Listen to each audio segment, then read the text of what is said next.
So welcome to the final block at the first day of competition at the Warwick IBSA Judo Grand Prix. It's a final opportunity here for the athletes to pick up important points for qualification of the Paralympic Games. And we're going to start this final block with the bronze medal matches of the 48 kilogram category. And we're watching mat number 2, and it's featuring Julia Pereira of Brazil. And she will be up against London Paralympic champion Carmen Brusik of Germany. It will be Pereira in the white judogi and Brusik in blue. And the referee in the middle of this one is Greg Moore of United States of America. What do you think about this one? Yeah, I think it's going to be an interesting contest. We've not seen too much of the 48 kilos today because they've been on different mats than what we've been commentating. So I think if we're looking at it on paper, the German definitely has the advantage just because of the history. But we've seen some new talents to the scene, and I think maybe this is one of them, Pereira of Brazil. And I think Brusik, both the sisters, they are twin sisters. They are one of the most experienced athletes in the field out here. They have a long history. They won multiple Paralympic medals, and she wants to pick up a bronze medal here today, I guess.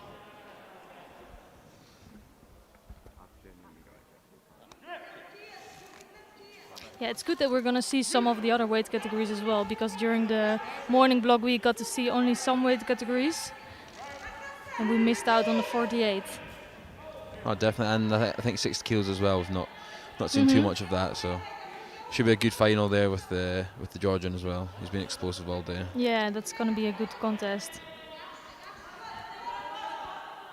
Yeah, and we're focusing on mat number 2 today, but if you want to watch the fight that's going on the other mat between Kokila of India and Kuramova of Uzbekistan, of course you can go to that channel and watch that one as well.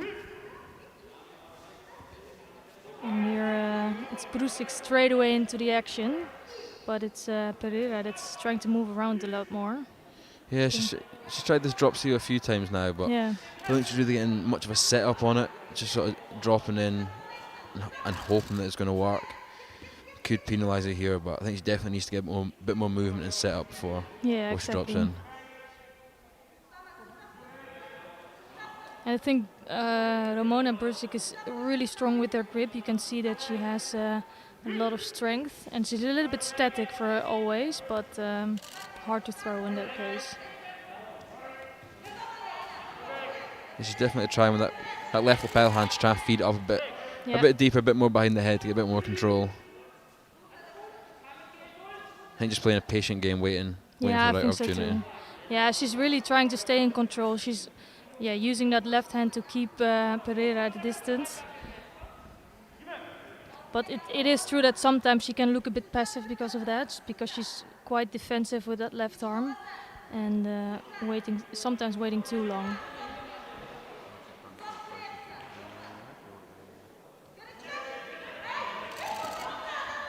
It's always interesting here. Like, what would you prefer? Would you prefer the inside grip or the outside grip, especially when you're starting with the? So there's always a lot of things at the start of the contest here at the VI competition. Yeah, and you can see that some of the athletes, they have their right grip straight away. So there's it takes 2 seconds before they start the contest again, and in some cases it's really they really need to focus on that.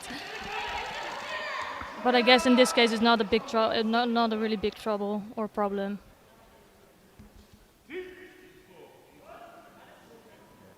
And it is a little bit strange, right? If you have the grip already and you feel so much threat, especially from the arm on the sleeve, it's behind the elbow, so you have already so much leverage there. It's quite interesting.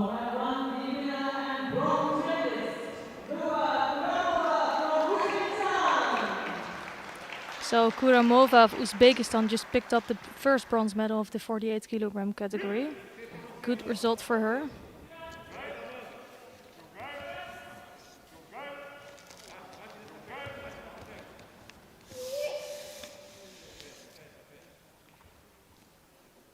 And here Brusik gets some time to work in Newaza.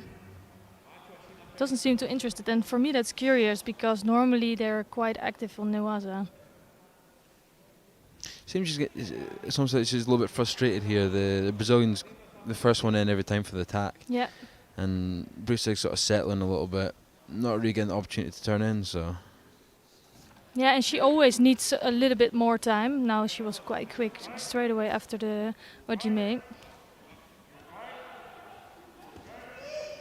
But she just needs a bit more time to prepare her technique, and that's really difficult against someone like Pereira.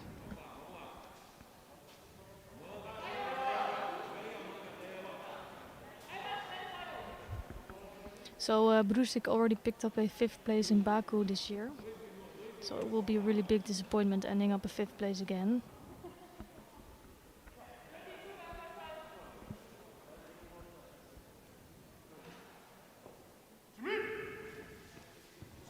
Now a strong left-handed grip, really pushing Pereira down. She needs to do something with that grip. She cannot just hold on, but that's a lot of big effort from her, and I think that was almost the Rosari score there. It was close, it was definitely on the side, but I don't know if the arm's fully under. No. But it was the best attack so far from coming from Brusik.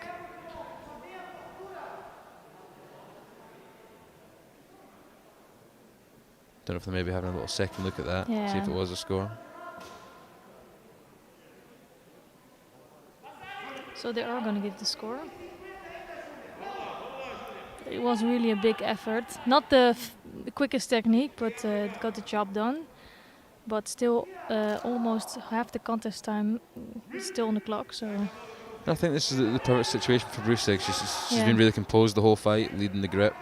And now she's not forced to put a lot of attacks in. No, I think this is the best situation for Brusik indeed, because she's really well in defending on the attacks of Pereira. Pereira wasn't really too dangerous.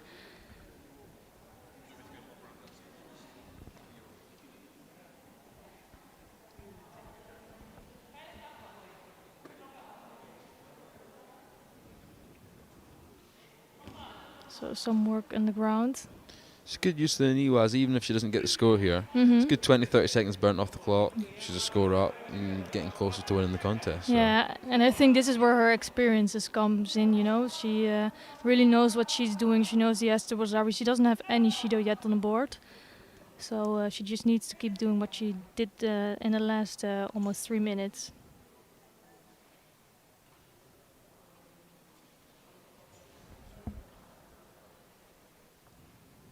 Yeah, I think Pereira just needs to try to prepare a little bit more to be more dangerous with those low seonages. She's getting close, but she's just missing that last bit with her hip. That her hips just aren't getting in deep enough. So it's easy for Brusik to just go off to the side. Yeah, and I think that has a lot to do with the kumikata, with the grip of Brusik. She really keeps those arms in between, and yeah, Pereira cannot get close enough or really turn her body in.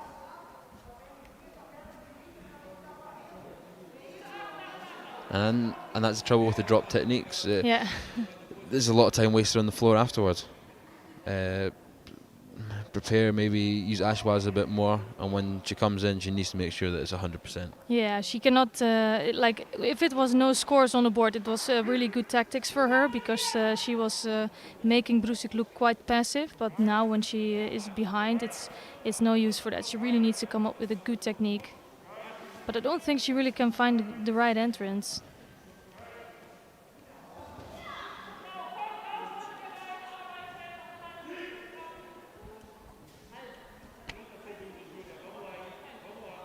30 seconds to go. She's maybe got 1 or 2 more opportunities here to score. Yeah, for me it looks really hard for Pereira. Let's see if she can come up with one more good technique.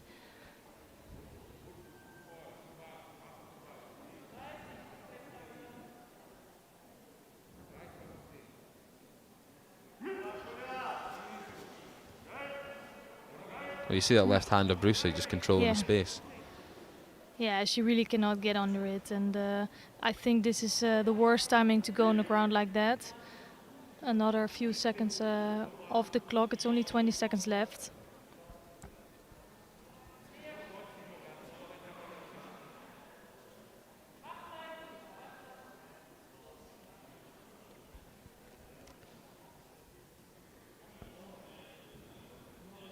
I think Pereira was having the best tactics until that was our score. After that, she really needs to step up her game. And I'm really curious if she can make one more good move. I think it was okay. Like it was a really nice takeover from Brusik, but she had to try something. Pereira. It was basically all or nothing. But nicely done from Brusik in the end. It was just a really played tactical contest by Brusik. She knew what she wanted. She didn't really put in too many attacks, but the one she did put in, she really took advantage of. Got 2 scores out of sort of 3-4 attacks in the contest. So then she walks with a bronze medal this time, which is an upgrade from last competition where she got 5th. Yeah, and I think it's really nice to pick up a medal here and get a good feeling and finish off the day with a medal. And start preparing for the Paralympics later this year.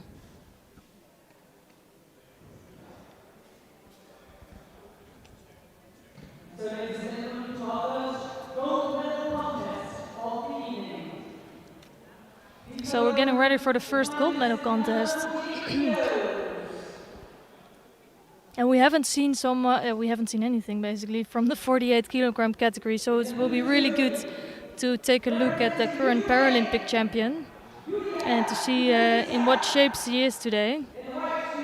I saw some highlights earlier on Twitter, and she won one of our contests earlier with a great drop C in Aggie. So I wonder if she'll pull this out in the final and try to get the gold. Yeah.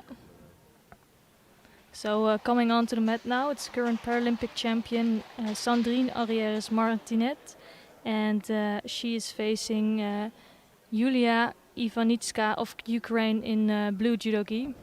Arrieres wearing the white judo gi, and also having the gold back patch. That is saying that she is the Paralympic champion.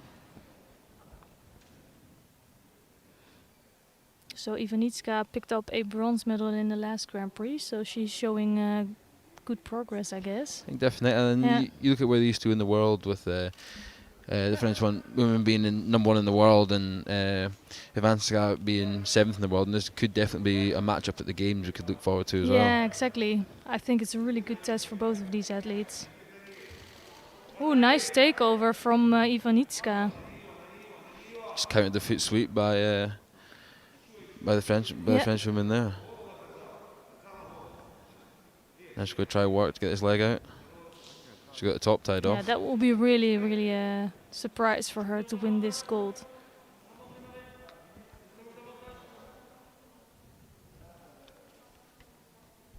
Yeah, and in Ukraine they are really working on their team, both the men and women, and you can tell that they start to have a lot of good athletes.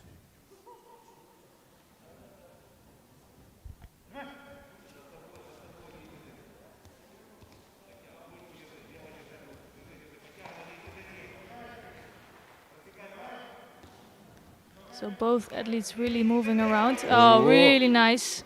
Left Morote Seonage from Arrieres. That's probably why how she scored the Ippon in the semi-finals. But Ivanitska looks sharp and strong. Her grip is looking good. She's getting that big hand up behind the back and back of the neck, putting a bit of pressure on there. Just didn't have time to get an attack in there because other girl got him before her, but.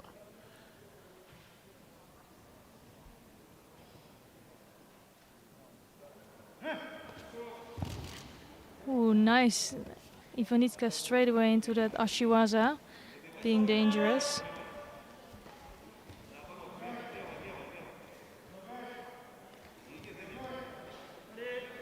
Nice Yokotomo attempt there. Yeah. Yeah, Aurieres is she has a lot of good techniques. And not succeeding yet, and I think she made a little mistake in the beginning, maybe being too eager to win it quickly, and now being a Wazari behind. I think we both know what it's like. You can go into the final contest, the nerves are there. You might make a little mistake in the start, but now she's settled in the contest. Attacks are looking stronger. Yeah, she's looking really strong and good. Well, I don't think it's going to be easy to get that Wazari back on the board. Another left drop Senaga, not the best timing for me. She had no movement from Ivanitska. I think she's having a really hard time. Ivanitska's using her feet really well, yeah. upsetting the movement, upsetting the pace, not giving her areas a chance to set up her attacks properly. She does pick up Judo now, Ivanitska. It's been Aurieres that's really chasing Ivanitska and trying to get a lot of techniques in. And actually you don't really want to pile up those Judos. It's tough, there's a lot of time left in the contest, 2 minutes 30. Yeah, and it's only the 3 Judos, that can go so quickly. Ooh, now it's Aurieres that's doing good work on Newaza on the ground. That looked quite dangerous there. It was close, just lost a little bit of control when she got her on her back. Allowed Ivanitska to turn back on her stomach, but definitely picked up the pace in this second minute of the contest. Yeah, I think Ivanitska had a really great start, but after that it's been all Aurieres Martinet.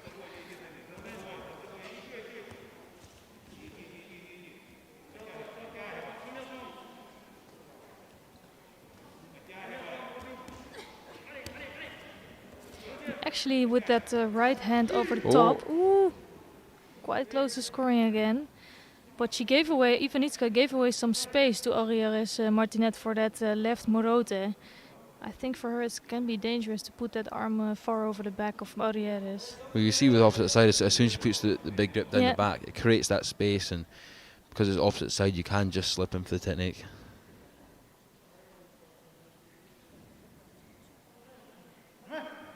Still plenty of time left to get back the score.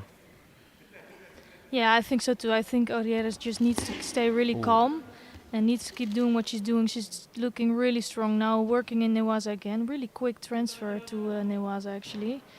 Now she just needs to free up one more leg, and she's looking good actually with almost that. Like she's got the top tied off. Wow, that was really a high class Newaza. The way she was switching with her legs in the ground to take the one leg out, in the end it was a really clever way.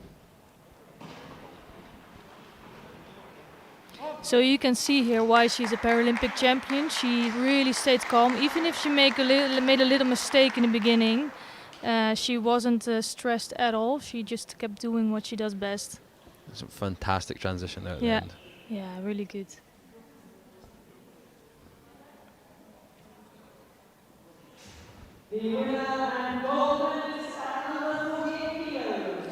So, but although Aurieres Martinet won, and I think she really was the better one during the contest, it's still for Ivanitska.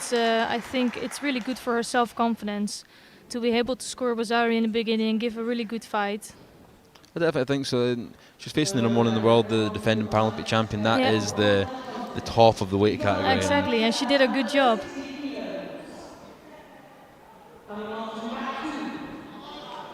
Yeah, I think Aurieres will really be the top favorite for the gold. I think she was Paralympic champion in the 52, if I'm not mistaken. I should check that. So she went down a category, and she's really in top form. Nice. That's us moving on straight into the 6 kilo bronze medals. So on mat 1, Diego Marquez from Brazil in white, and Gavian Lorenzo in blue from Spain. And on mat 2 with us, we've got Henry Borges from Uruguay in white, and Borja Pasia from Spain in blue. It's a quick start here from the Spaniard. Nice movement. Yeah, we also haven't seen any 60 kilogram judo today. But I think it's been a really good category. Even though there are some top athletes missing, there's still a lot of quality here today. And it's really nice that we get to see some action now. Definitely, and especially with some of these lighter weights, seeing the 60 kilos and 66 kilos, they're so explosive, so fast with the techniques.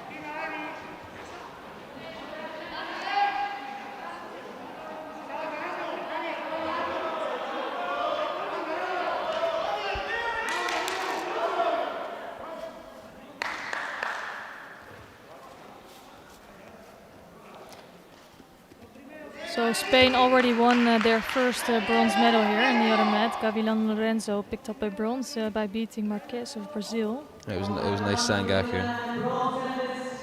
Yeah, he's probably going to be really pleased with that result. Here it's still really good action going on. We'll see if Spain can get a second bronze medal. I think that would be a really great result for Spain. They're also really working really hard with the Paralympic team. And been going to the competitions for quite a while now, and you can see that the team is slowly progressing, getting better each competition. And maybe this Paralympic Games, they won't have too much medals yet, but you never know. But I think they're really progressing. Definitely, and it's setting them up for the future. Even if they can go and get some experience in this Games and then going into the Games in Paris next cycle. Exactly, yeah. And it's nice to see that more and more nations, they pay attention to VI Judo. I think it's so important.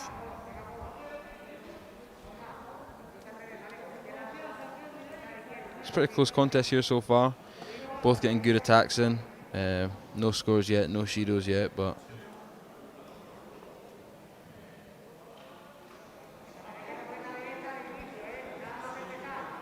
no, they've both been really active and going for it. A lot of attacks coming from each side.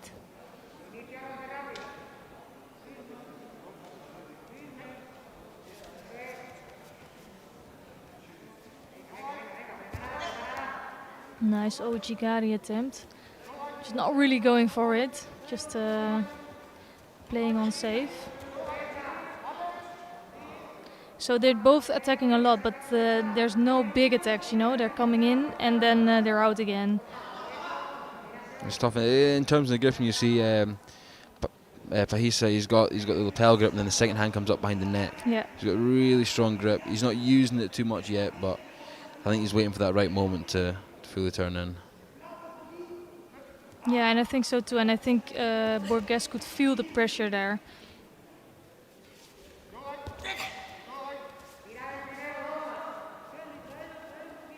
But they both look a bit nervous, you know. And probably they feel a lot of strength or pressure from the opponent.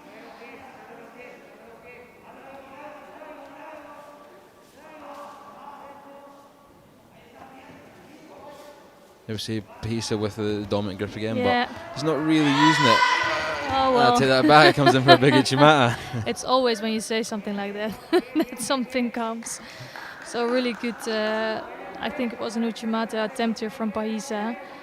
He takes his time though, and the danger with that is that before you really take some good action, that the referee will stop it and give you a Shido for not attacking. So, but for me, that's the best attack that's been here in the contest so far. Yeah, for sure. Yeah, that was a really big attack. So Borges is trying here. I think it's the pressure of Pahisa that is making this attack not as good as from Pahisa. So grip again, he's controlling him that much. You've got him bent over double. Yeah. He just needs to watch out to not look too negative, because he's really taking Borges down. So this was another attempt. He just lost the grip straight away. So not being dangerous with that.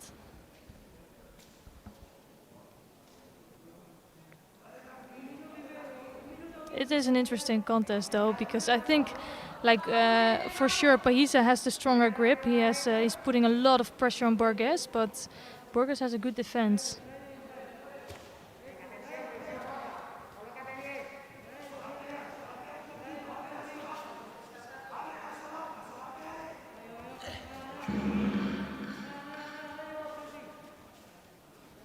So going into the last minute of the contest.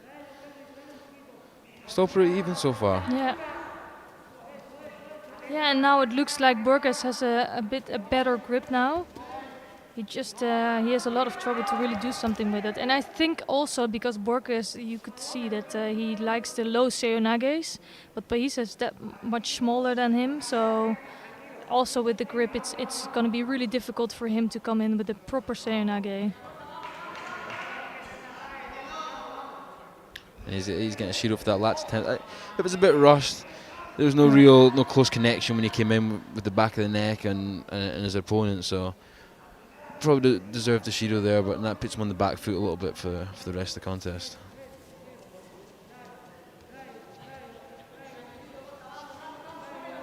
So now Pais is doing some nice movements. The problem with this grip is, I think, because he does have a strong grip, but as soon as he comes in for an Uchimata, he doesn't have the best grip for that, because he doesn't have any sleeve. It's hard to get the rotation. Yeah. Oh, that was beautiful. So he was trying all the time to come under, and now in the end it worked out. That was great. Caught him great at the stuff. perfect moment. Yeah. Paisa lets go of the behind the neck grip and gives him the opportunity to explode in. It would be great to see a replay of that. Maybe we can take a look later. Really well done from Borges. You just need that 1 second, right? That perfect reaction, little opening that comes up.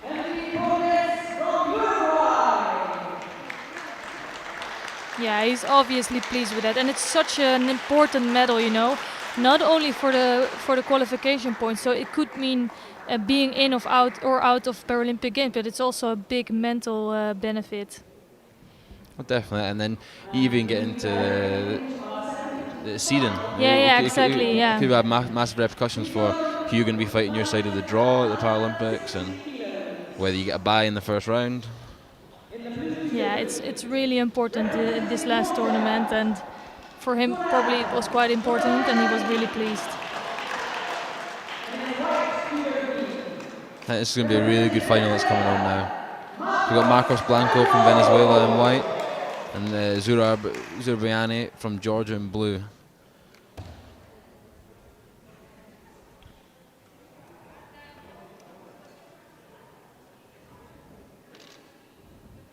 Yeah, actually the B1 athletes in this category are doing really well.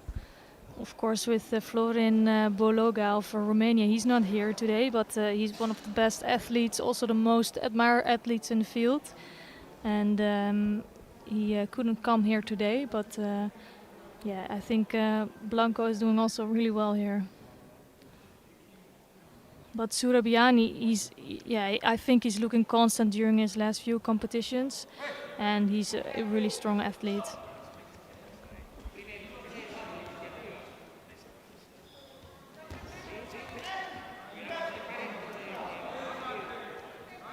You can see here that Surabiani is a really strong athlete, you know.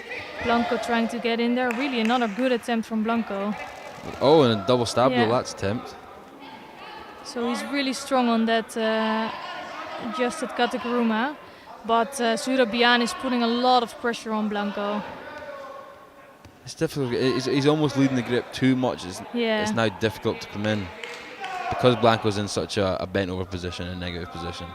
And on no fault of his own, he's just getting out gripped. Yeah, this will be a really interesting contest. Also because Blanco is a lot shorter than Surabiani. Surabiani is actually really tall for a 60-kilogram athlete. And I think Blanco is quite short, so there's a big difference.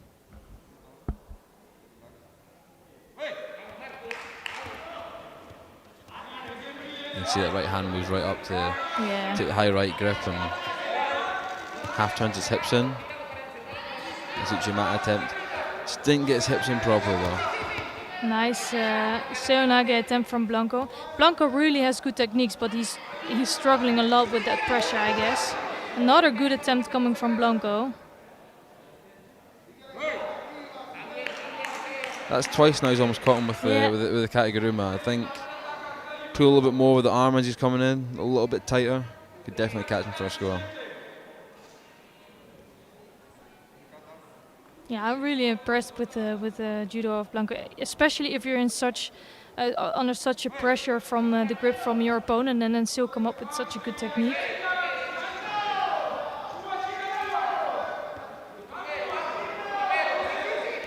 And again, just that right hand is causing so much problems for Blanco. And the belt, oh! But he's hard to throw. You can see that. Well, actually, Zurbani needs to be careful with that the belt grip. Yeah, I was gonna say the same thing. He cannot grip there too long, otherwise he would just pick up a Shido. And this is quite a tough match also for a referee, because it's such a thin line between having a pressure on and being maybe too defensive or too negative with your judo. And it's from both sides. So Blanco is looking like now he's getting the Shido for being too defensive. It's difficult because he's putting in some quality attacks in that position as well. Exactly, and he's also quite small, so it's sometimes difficult to see. He just needs to keep his head up. As soon as that head goes down and they see the body arching, they're more likely to give the Shido. Yeah, it's really true, and it's a lot easier said than done with the strength of Surabiani and the really strong right grip. Oh. Wow, beautiful. So a good, what's almost like Yoko Otoshi attempt.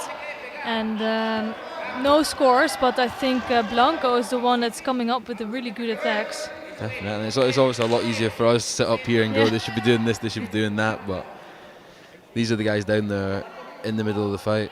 But Blanco's really turned it up, that exchange. Two great attacks. Zurbani just managed to get off both of them. Yeah, his only problem is really the strong right-handed grip of Surabiani, and for him to not look too defensive with his posture. If he can handle that, I think it could be a really interesting contest. It already is actually. So Surabiani now got a Shido. Is it for the gripping, or I missed out on it? I think it was specific. He hadn't really done much the last 30-40 seconds. So.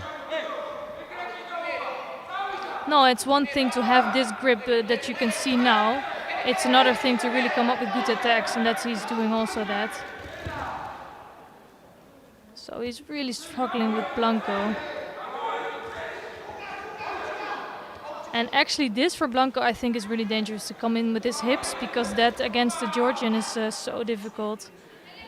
And you have a big risk of being taken over. Definitely, especially with the Georgians, are known for their sort of wrestling style of judo, big wrestling background in Georgia, so going very close hip to hip with them can be quite a dangerous tactic. Yeah, and it's so interesting to see that Blanco was not seeded here today.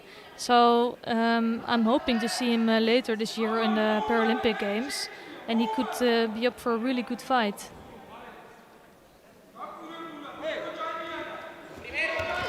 Oh, Judo Soto there by Zurbani. Just wasn't tight enough in the grips. No, but he knows he cannot just start with the grip and then come, because it's too dangerous. He needs to find another way to come in for a technique.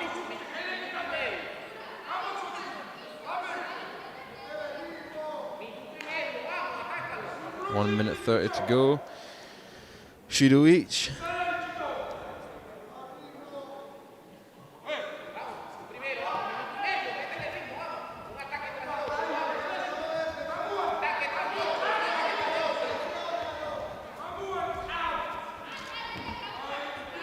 So you would say that at some point there should come a score, you know? They've both been quite dangerous. For me, I think Blanco again needs to get his... Just about to say he needs to get his head up.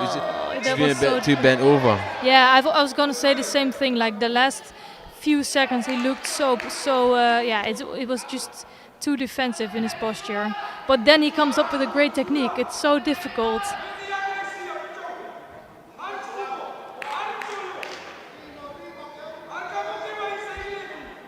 So Blancos doesn't have too much results yet.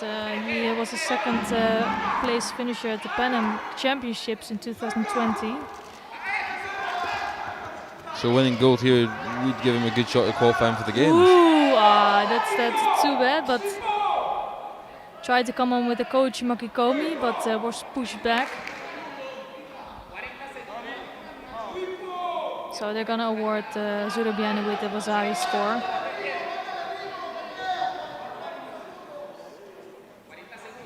Yeah, I think he just overreached it a bit too much there with the coach. Didn't have that control on the upper half of the body. Overreached the leg. And he's a little bit shorter compared to Zurbani, who just could push him back quite easily for the score. Yeah, it was actually, he's coming so close to scoring all the time, so it's such a good contest. But Zurabiani is a really strong athlete. It was quite smart. I think they're going to check that, if that really was a Vasari or if it was purely the effort of Blanco. I'm not sure.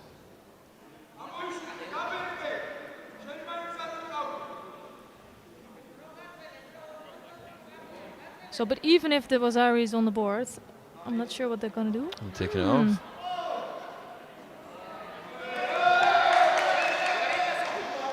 I think it was maybe the right call. I think Zurbani had too much control over the situation. It was more Blanco attempting the attack and then just falling back afterwards. Yeah, exactly. So. I think it's quite good that they did that. So it really has to be all in control if you want to score, and also you need to have the both hands on, etc. So yeah, it needs to be clear who is the one that's making the attack.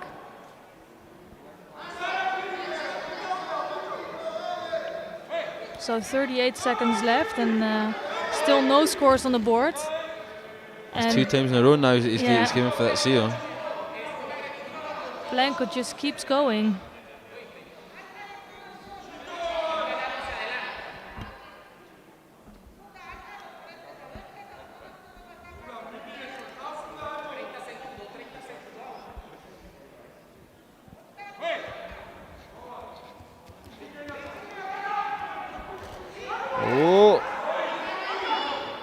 That's, I think, also some takeover by Zurabiani. Blanco just making a really good move, but now he's in and all down. And that was it. And I think he came in for a good lats. It was just, again, he overreached with that, the leading leg, to try and hook round Zurabiani's, and he just got pushed back for the score. And I think the Georgian definitely had enough control that time to warrant the score. Yeah, for sure. Well, it was such a good contest to watch. Like, Blanco had so many nice techniques from like really surprising angles sometimes. Very explosive. Yeah. So good gold medal for Zurabiani. And the Georgians are doing really well today with another final coming up for them. I think we're gonna now go to the medal ceremony of the women under 48 kilogram category before we continue with the women under 52.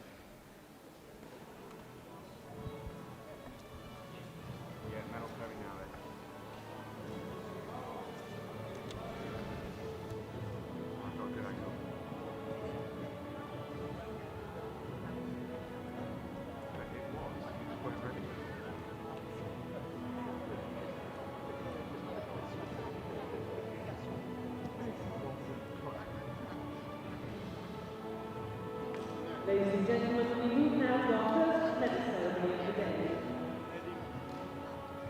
Please welcome to the medal rostrum the medalists of the women's under 48 kilos. The medals will be presented by IBSA Judo Sport Director Janos Falkos. Our 2 bronze medal winners from Germany, Gavmen Pussy, and from Uzbekistan, Nova Kuramova.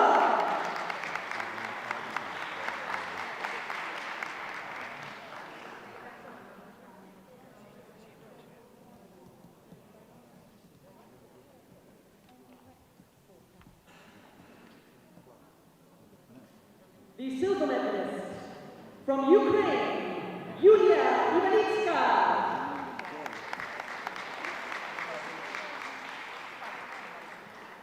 And the gold medal winner at under 48 kilos from France, Sandrine Aurier-Martinet.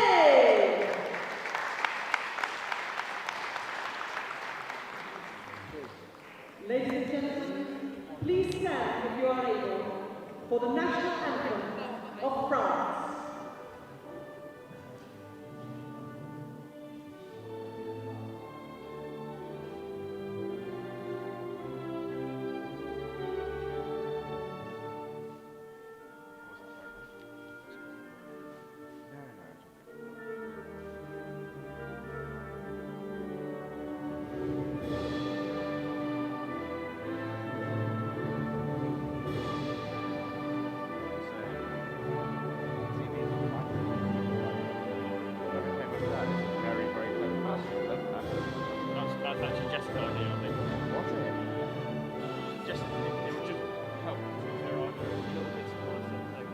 Ladies and gentlemen, our medalists.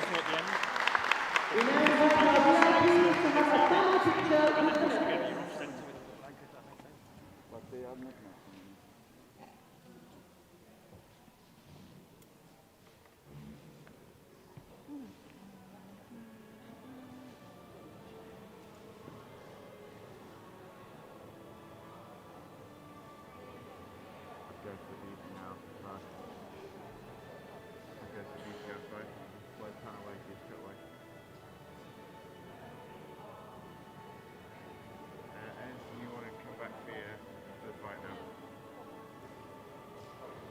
Thank you, ladies and gentlemen.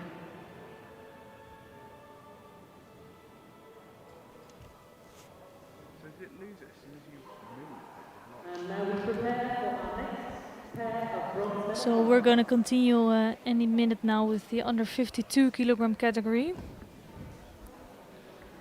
And we have a really good final coming up actually between Safarova and Salayeva. But before that we're going to watch the bronze medal contest.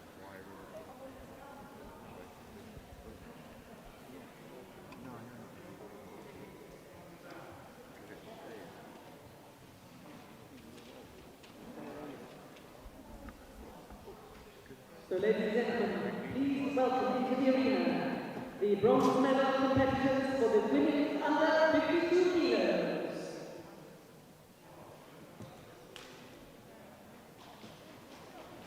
Coming on to mat 2, in the blue judo team, representing Brazil, Carla Cardosa, and in the white judo team, representing Ukraine, Natalia. So on mat number 1 it's Priscilla Gagne of Canada in white judogi and Ramona Bursik of Germany in blue. If you want to watch that you can go to that channel. We're going to focus on the bronze medal contest between Natalia Nikolajczyk of Ukraine and she is facing Carla Cardoso of Brazil. And it's Nikolajczyk in white judogi and Cardoso in blue. Nikolajczyk already picking up a bronze medal at the Paralympic Games in London. It's already quite a while ago, 9 years ago. And let's see if she can pick up a medal today.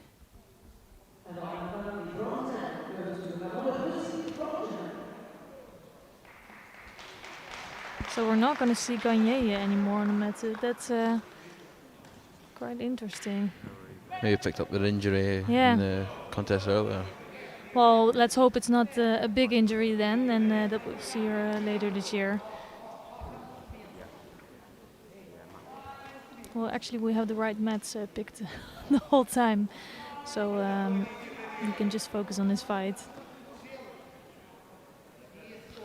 Both are just starting off some nice ashiwaza. Yeah.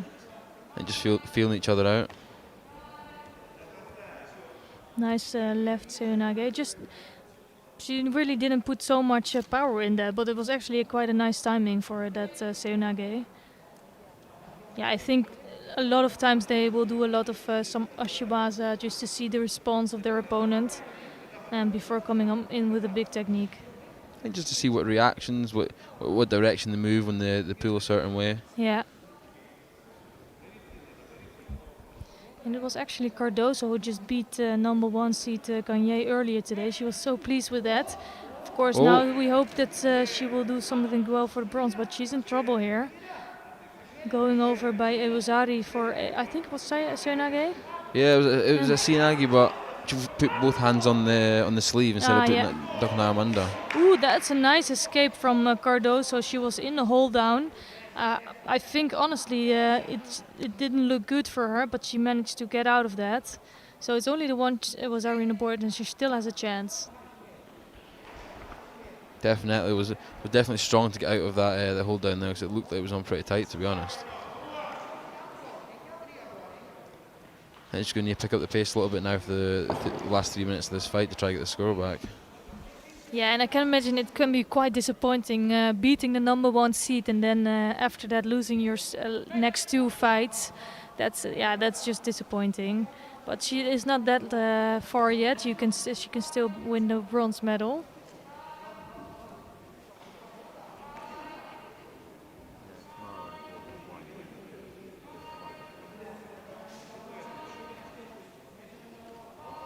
Well, not a really nice technique. I think that was enough for Rosario.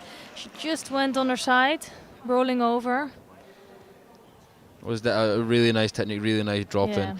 It didn't look that again that there was a lot of power there, but I think the technique was in that deep and that nice that she just rolled it over for a score. And that's definitely a feel for Cardoso here, like losing in the semi-final, losing in the bronze. I think like I've definitely been there before. I don't know if you've been there before, and it's sometimes the worst feeling. But it's judo and it happens, and there's some great judo by Nikolovic there to get the bronze medal. Yeah, and what she should just take home is that she did a really good fight in the first contest. She beat the number 1 seed, the bronze medalist of the last World Championships.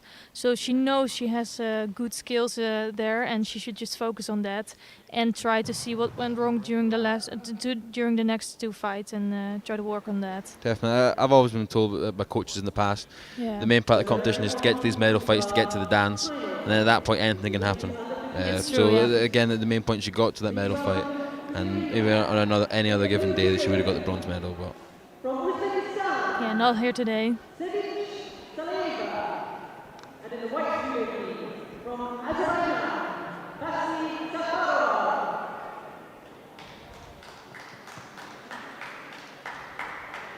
So coming up to the final now of under 52 kilos, we've got Basti Safarova from Azerbaijan in white, and Sevinich Saleva from Uzbekistan in blue.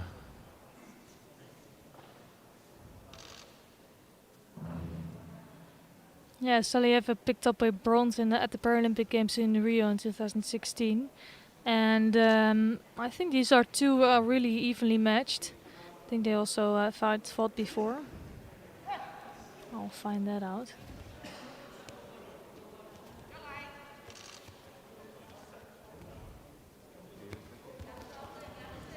So they both beat each other 1 time.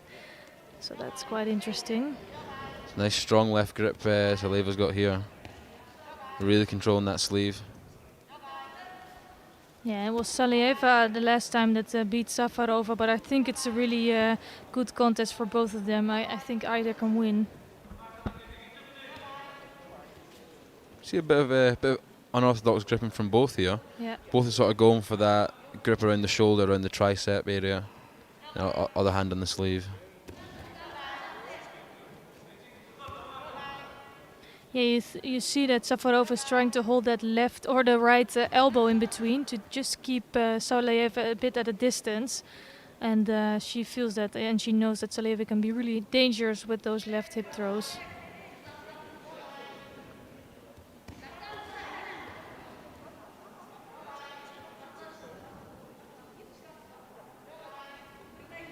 Actually, now the arm of Safarova is not in the best position. Now it's back on, but she needs to make sure that right arm is in the right position to not give too much space to Salieva. I don't know, it was a bit of a poor drop there. It might just been a bit of a panic decision there to come for the drop, but she definitely needs to make it a little bit stronger, otherwise she could face getting a penalty for it.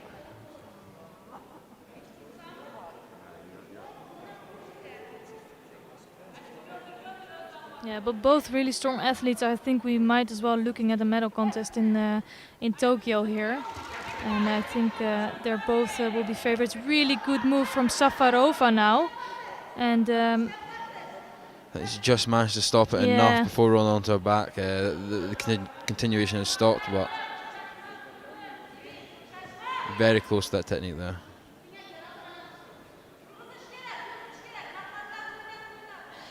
Yeah, and also in the nice transition to Neuwasa, just not enough control to finish it off, but the things are looking good for Safarova.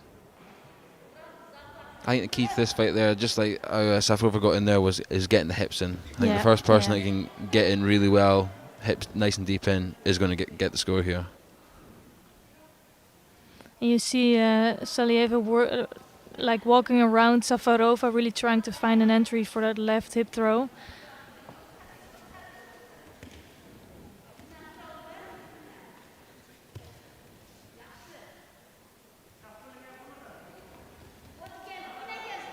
Now this time Salieva does have a really strong left-handed grip.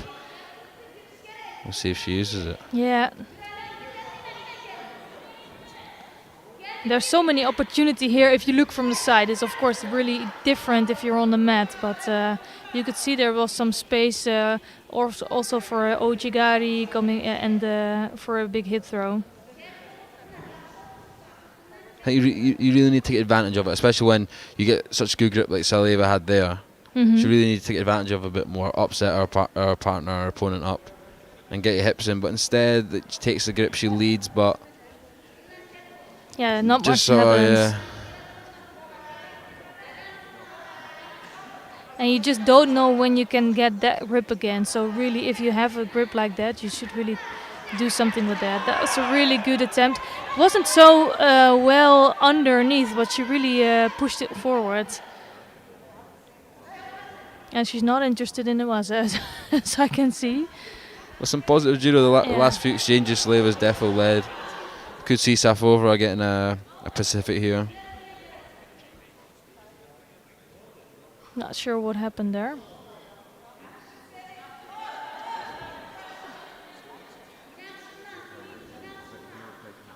Feels like she's troubled a little bit, Safarova.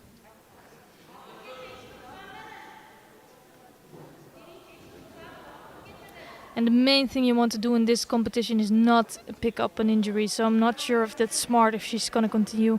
Also, I'm not sure what's going on. But she needs to pay attention.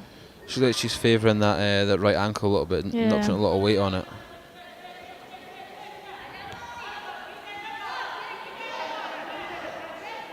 Yeah, I feel also Salieva is really trying.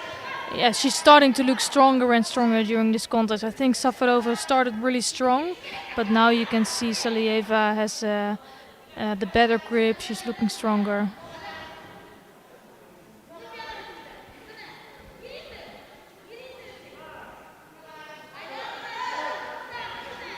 Oh, good lats attempt there.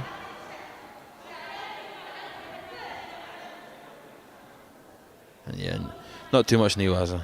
No, they're both not so interested in Newaza. Normally you see a lot of Newaza in VI Judo, but not for these two.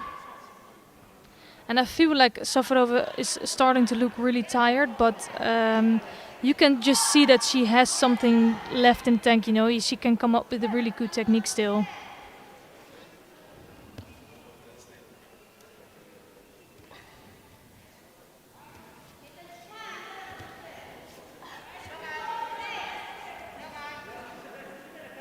But Salieva is clearly leading also the pace of this contest.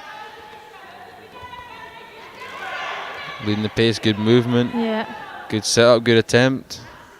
The only thing that they need to do is to keep the two hands on.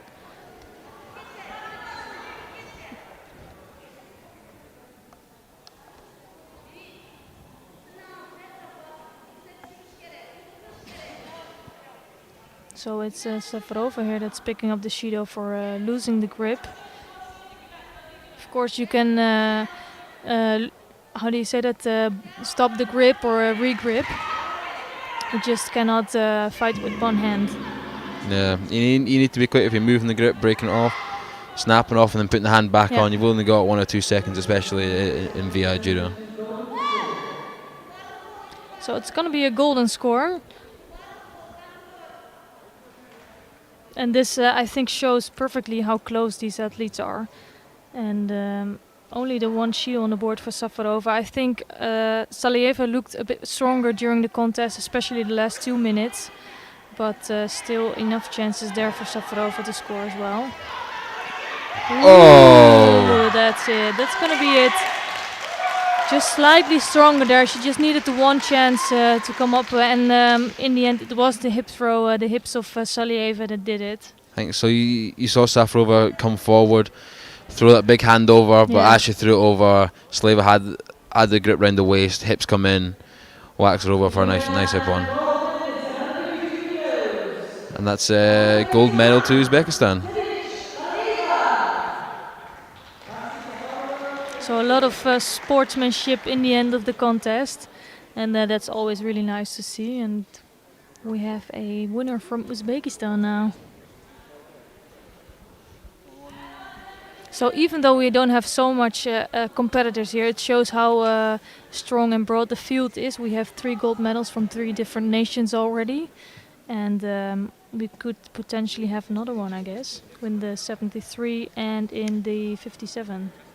Definitely, it's well represented throughout the weights here at the competition in the UK, and it's just great to see all these countries have the ability to come and compete before the Paralympics. Yeah, so we're going to watch the medal ceremony of the men under 66 kilogram category before we come back with the medal matches of the men under 66. Oh, we're going to watch the ceremony of the 60, sorry. Sorry about that.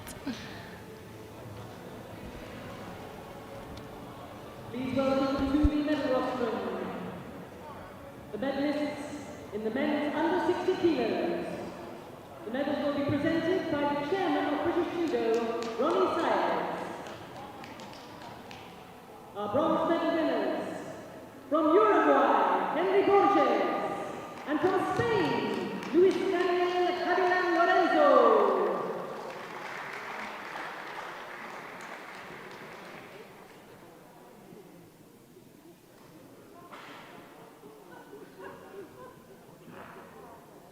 The silver medal winner from Venezuela, Marcos Blanco.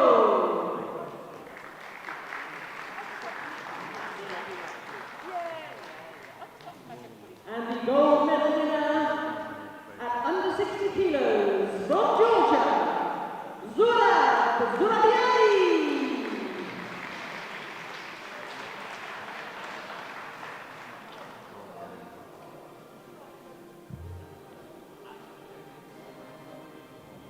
Ladies and gentlemen, please stand if you are able for the national anthem of Georgia.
Ladies and gentlemen, our medalists.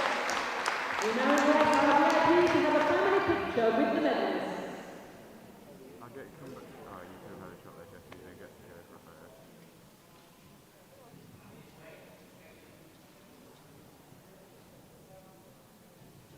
Yeah, never works. I've literally never done it that well.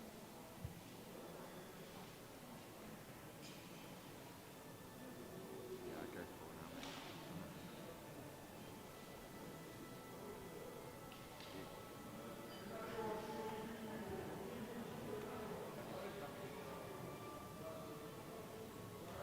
Thank you, ladies and gentlemen. We now prepare for our next 2 bronze medal contests. No chance. He's literally. You can go.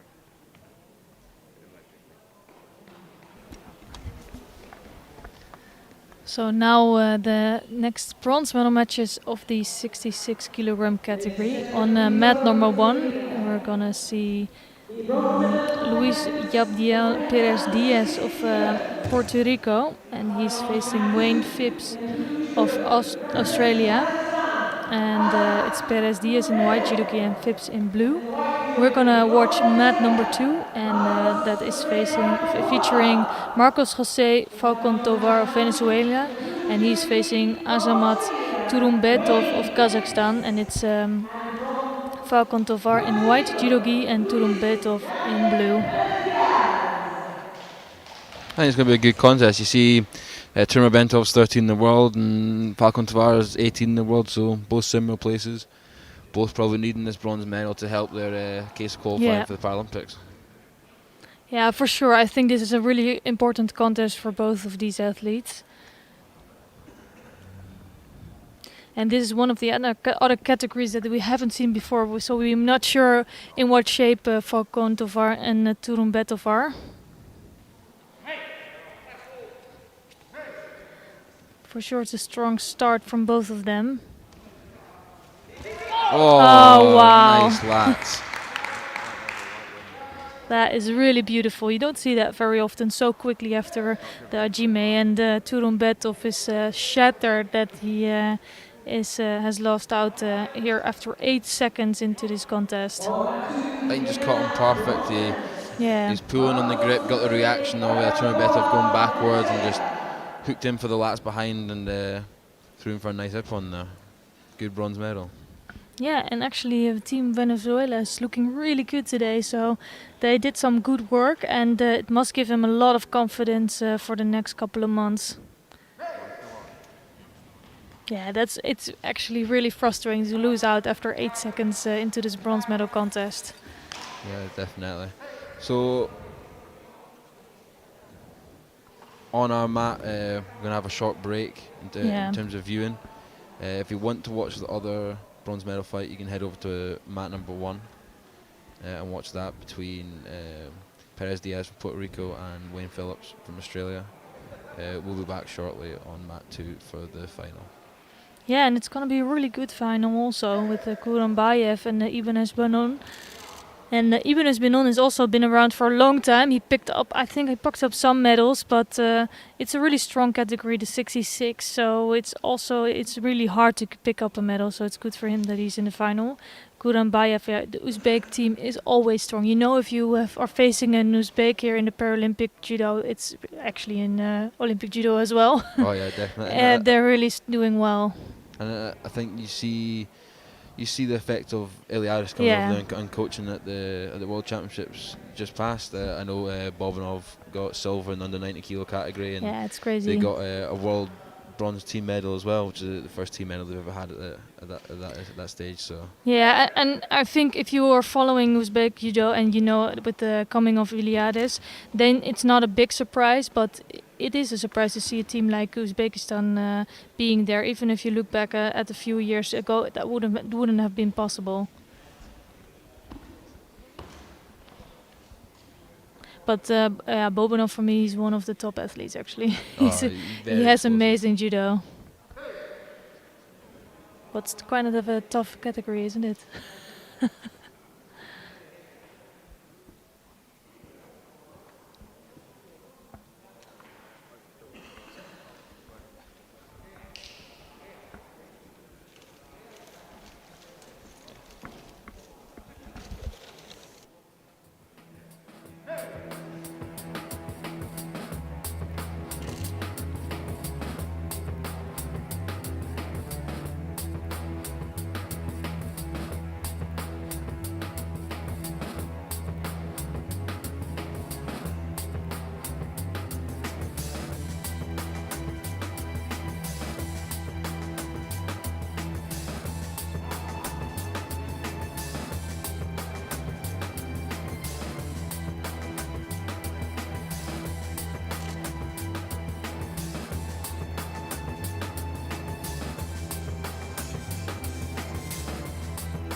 So that was a nice winning Niwaza for the bronze medal there. Yeah, it was.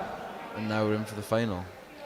And I always love it to see so much passion and joy if an athlete wins a bronze medal. It's not always the case. Some people look a little bit disappointed, and I think in VI Judo, people show more that they are really happy with their results. And it's for me, it's always really good to watch. You hear people say sometimes that it's sometimes better to win the bronze medal than to lose the final and get silver. Well, I can definitely agree on that. What do you think?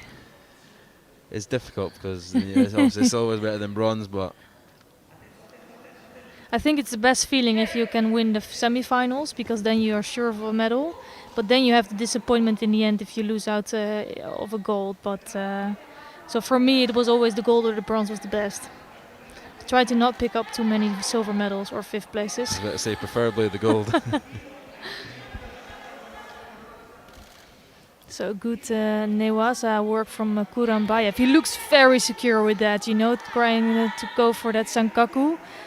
And you can tell that he has a lot of confidence in Newaza.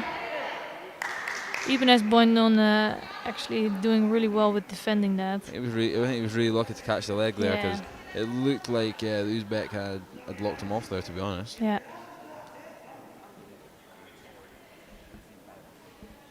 Yeah, it's going to be a tough fight for Ibanez Boinon because Kurambayev looks really strong, actually.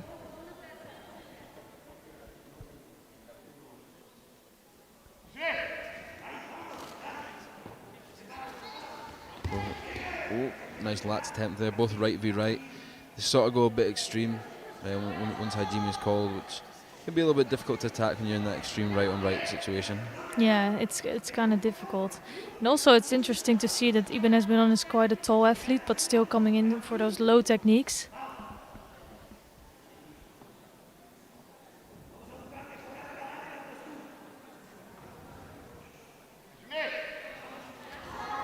Oh, he was quick to get the top right hand grip there. Yeah, and Ibanez coming in with this like a quick technique, but not the best one, a little bit too rushed. Maybe it was a little bit of a panic attack there. Yeah. Felt the big hand come up, had to just drop in, sort of just get out of the situation.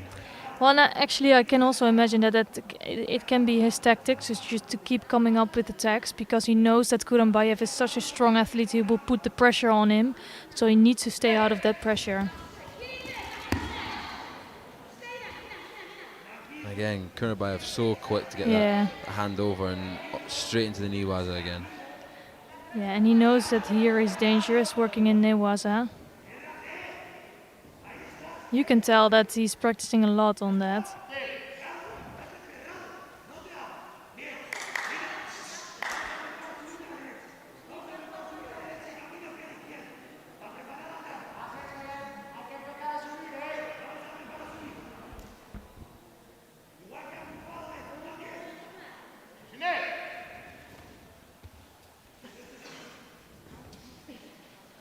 Yeah, another Sutami attempt coming from Ibanez Boinon.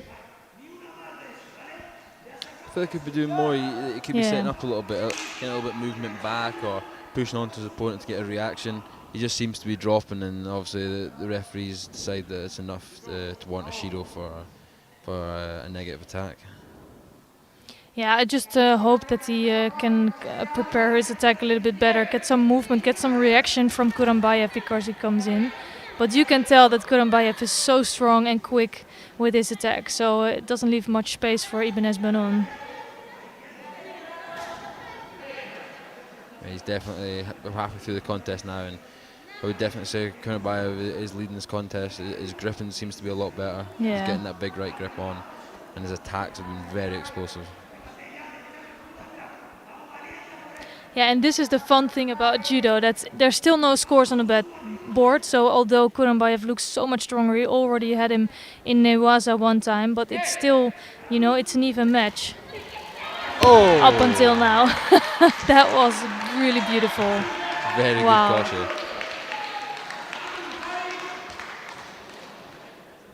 That was almost textbook.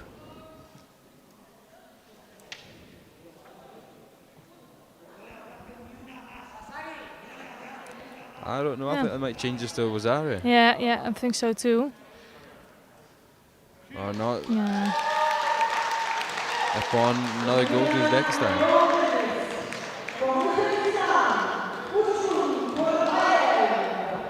So really good win by Kurenbayev here. He was the number 4 seed and picked up a gold medal in the end. So good points for him.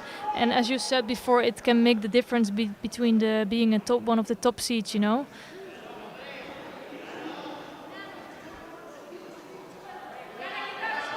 Well, we've got that's interesting. We don't see that very often. I'm not sure what they're going to do now.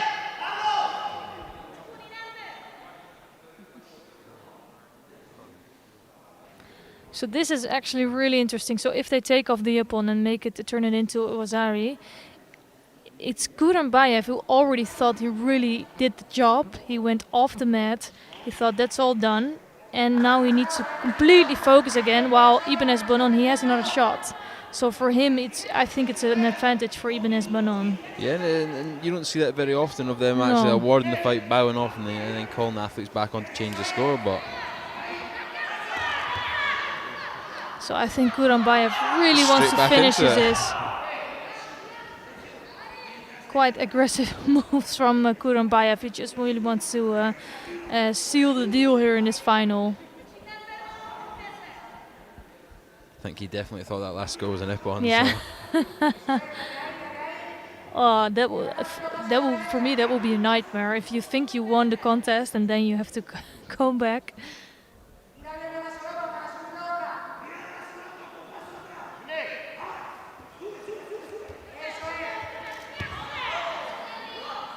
Very close to the counter there by Kurenbayev.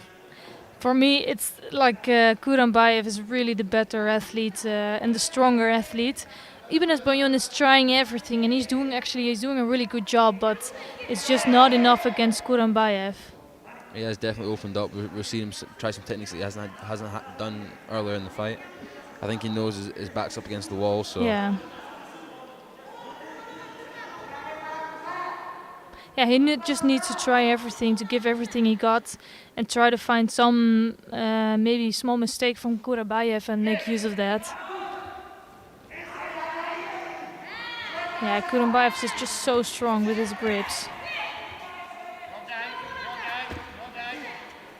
Yeah, you can see that he just cannot really do something with Kurenbayev. It's hard to get a reaction off Kurenbayev when he's leading the grip that aggressively, and Ibanez Bonon is forced to put in attacks that probably aren't his first choice or the best option for him, but he has to put something in. Yeah, so I think that's really impressive that he still tries to find some entrance. He's really trying to solve this puzzle, and it just doesn't succeed yet. But Kurenbayev still looks ready to go. I don't think he's gonna defend on that Wazari score. He just wants to try. He tries to get another Wazari score on the board and make it a ippon.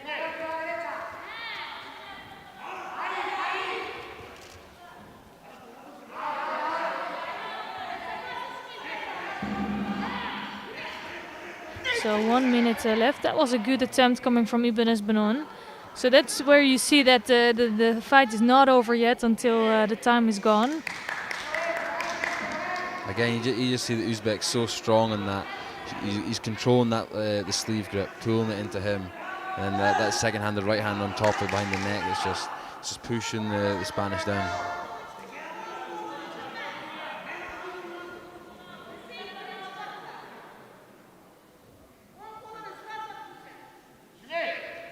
So 50 seconds left on the clock. And let's see if Ibanez Banon can do something against the pressure and strength of Kurambayev. Well, this is not going to be the solution because it gives Kurambayev really a lot of time to work in Newaza. And that's the danger of sacrifice techniques. Probably why they're called sacrifice techniques. Yeah. You're throwing yourself on the ground and you open yourself up to get attacked in Newaza, to get countered.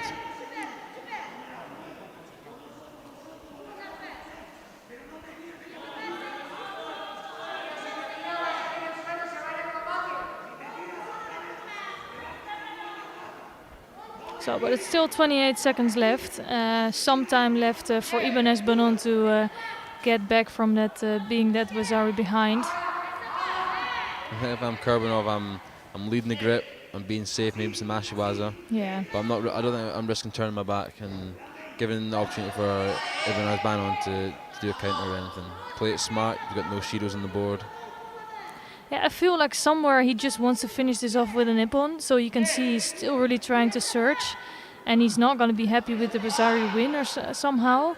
While he's looking so strong. He doesn't need to do anything anymore. Like, it's 10 more seconds. That was not a bad attempt coming from Ibanez Banon.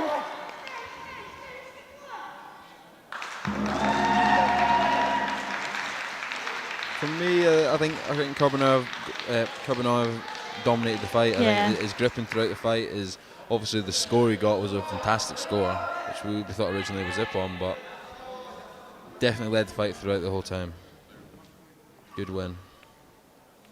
Yeah, really good win by Kurambayev. And also I think Ibanez Banon gave everything, so he can be proud in the end. He still needs to try to find an answer to the strength of Kurambayev, but he has some more months to work on that. Well, actually, I don't even think Kurambayev is going to be at the Paralympic Games, to be honest. Really?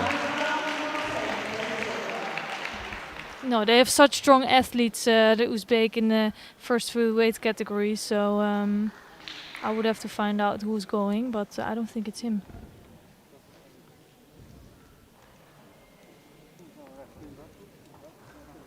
So now we're going to head over to the under 50 kilo medal ceremony.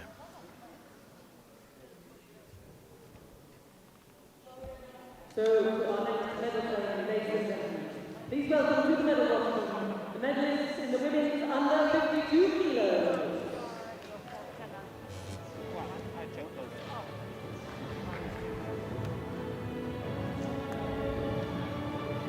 The medals will be presented by IBSA Judo referee director and GBR. The two bronze medalists in this category from Ukraine, Natalia Nikolaichik, and from Germany, Ramona Bussi.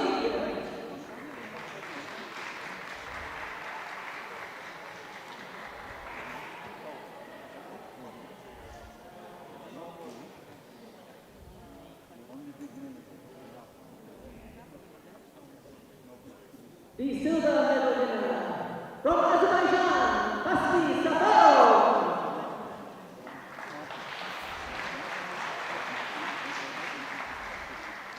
And the gold medal winner from Uzbekistan, Sevinch Salayeva.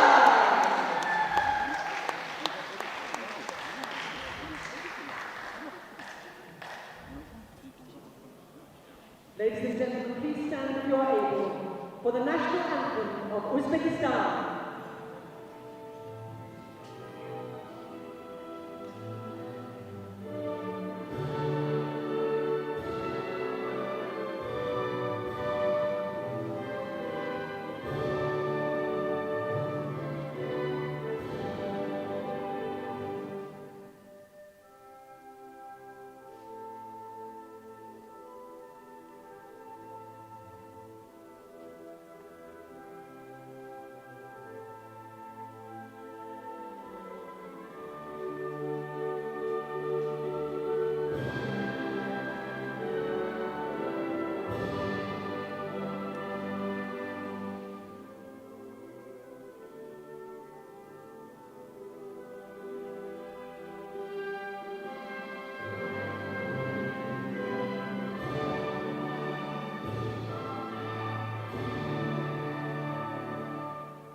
Ladies and gentlemen, our medalists.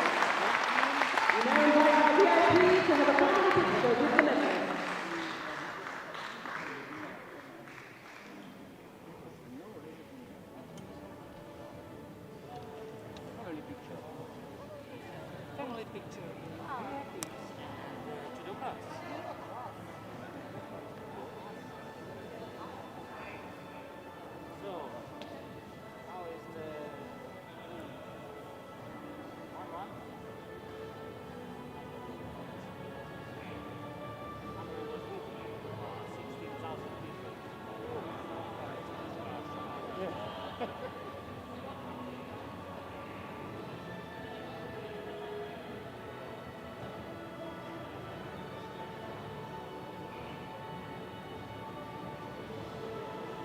Thank you, ladies and gentlemen.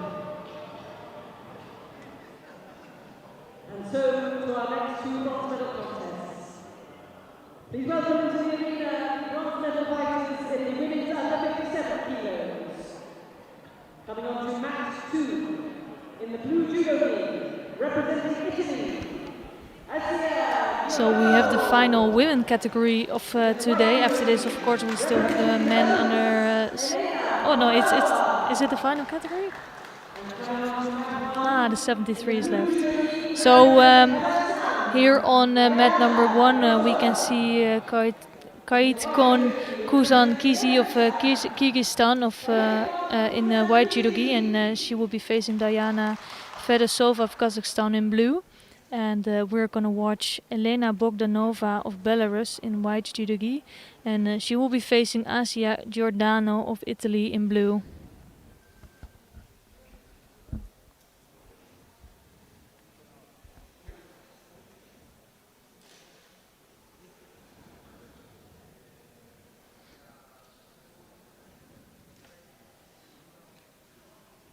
So this is the number 3 and 4 seed of today. And Bogdanova is quite strong, and here coming in for a nice makikomi. He's trying to find a grip on Newasa, still needs to free up that leg. But it could be a really quick finish in this contest against Giordano. He's got the head tied off to see if she can get his foot out. She's really trying to work on that, and that's going to be it. Just needs to hold on for 10 seconds. I think Giordano's almost on her back, but she is really she's still controlling the top half, so it's enough for the win. Close. Just that shoulder was still turned enough to keep the hold down on, and a nice quick win there by Bogdanova from Belarus. Yeah, I think a really good win for her here.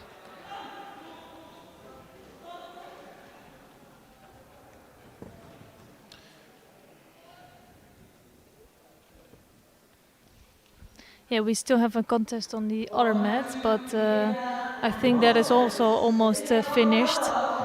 So we're going to get ready for the final match here in the 57 kilogram category. It's another win in Niwas over mat 1. Yeah.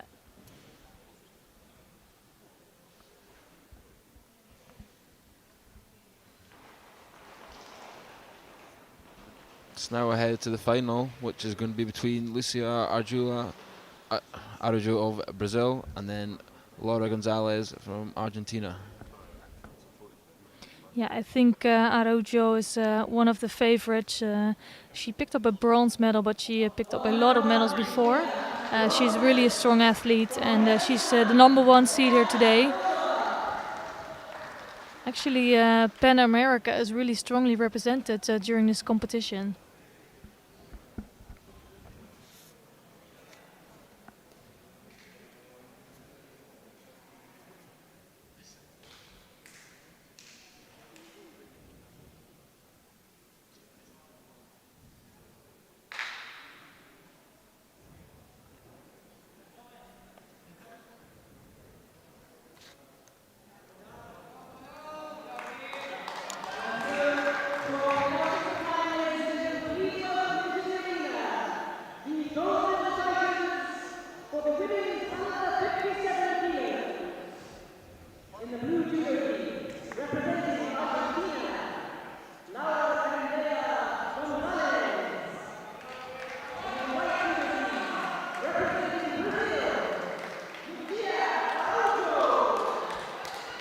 should be a good contest here between these two. I'm sure they fought quite often in the past, sort of at Pan Am Championships, Pan American Championships, etc. Yeah.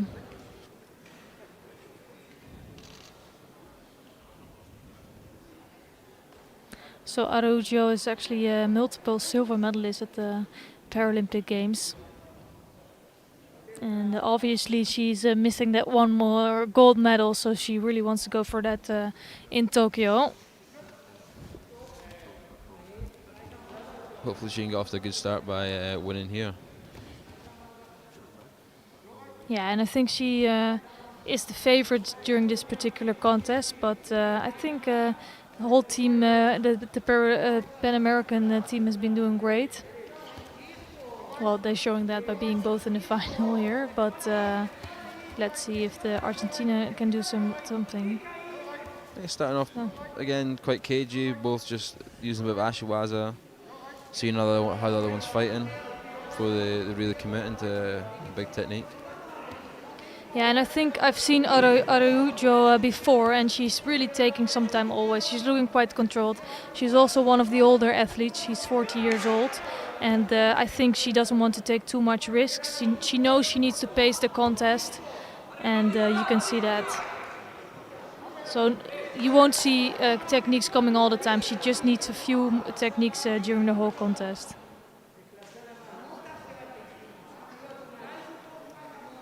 She looks a bit angry though.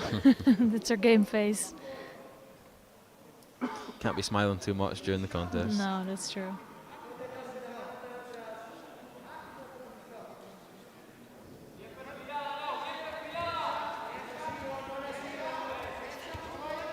You see Gonzalez, as soon as the Hajime was called, she moved from the outside to get the inside grip just to control the space using that lapel hand. In the end, almost being taken over. Nice movement from Araujo.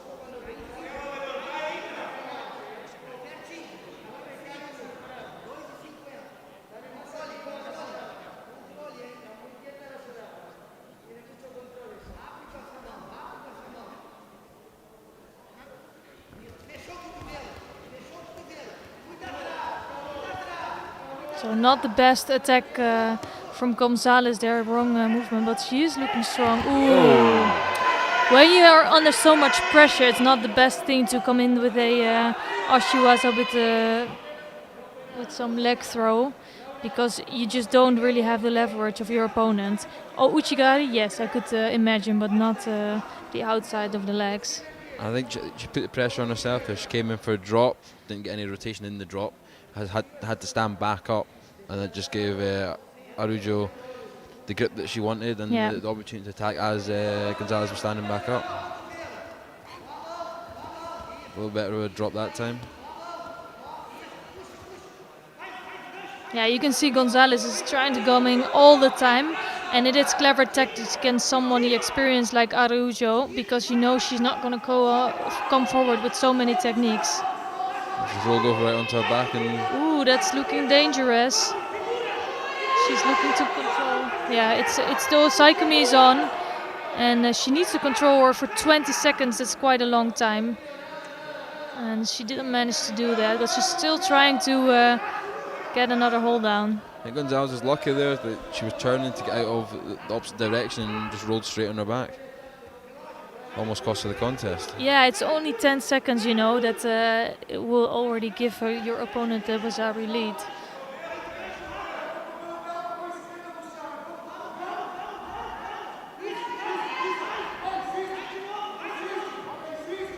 And I like to see that the referee is giving some time in Newaza. We know how important it is in VI Judo, but also in IJF Judo. It's I think there's many scoring opportunities, and it's nice to see that. Well, you saw at the World Championships not long ago the amount of players that were winning on the ground with the strangles, the arm locks, and the hold downs, and it's definitely becoming a major part in judo. And you look at some of the new rules now, the throw from Newaza has become massively important after someone puts in a bad drop technique, and there's major contests won on small scores like that. Yeah, you need to be so sharp in that also, just to be perfectly aware of the rules. And also you have to be patient and know that you get some time on the ground to really build up something.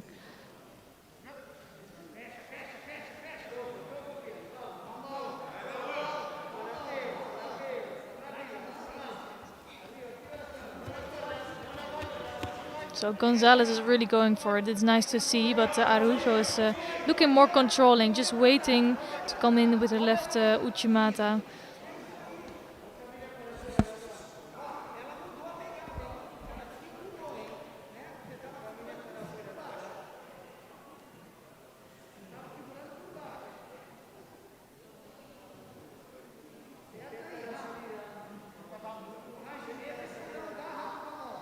So we'll just about enter the last minute of the contest here. No score on the board, no Shido on the board. It's been pretty close so far, the last 3 minutes. Yeah, I think so too. It's Gonzalez that's really trying to make something happen. And not sure if that's completely telling the story of the contest at least. Probably the last few attacks were for Araujo, but it's been Gonzalez that's really trying to make something happen.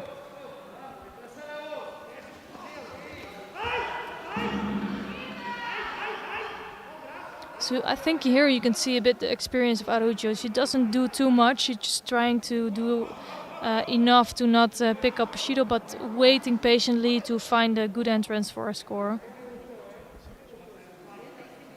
I think it's forcing Gonzalez to come on. She's just Shido down. She doesn't want to get another Shido.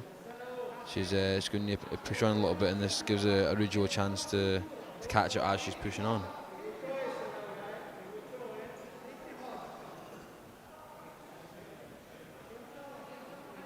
Yeah, 46 seconds left. I'm hoping to still see a score, though. It's taking some time, and I think there's plenty of action in here. They just need to find an entrance. Well, we've seen a few times Araujo has managed to get her hips in fully. She's almost caught Gonzalez, so maybe another opportunity if she can get her hips completely in for the Uchimata. Yeah, you can tell that she's just trying to wait for that and find the right timing for that left Uchimata. She just doesn't want to take too big a risks. And here was another attempt coming quite close to scoring in the end, but not enough. And I think we're going to see a golden score here.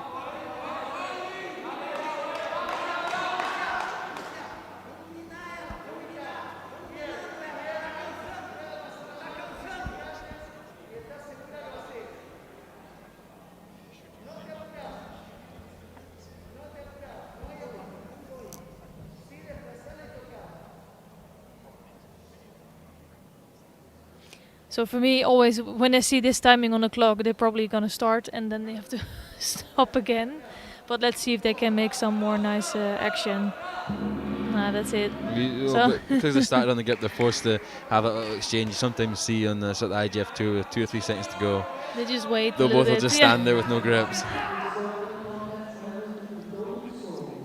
Yeah, that's not a possibility here. 7th golden score.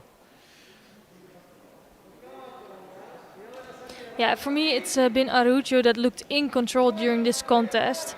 She didn't manage to put on a score yet. I think Gonzalez is doing a really good job trying everything to come in with a lot of techniques and attacks. She's just struggling with that left hand from Araujo. I think both are just playing it quite safe, to be honest. Yeah. Ooh. And just to say that comes into the so close. That was actually the closest to scoring.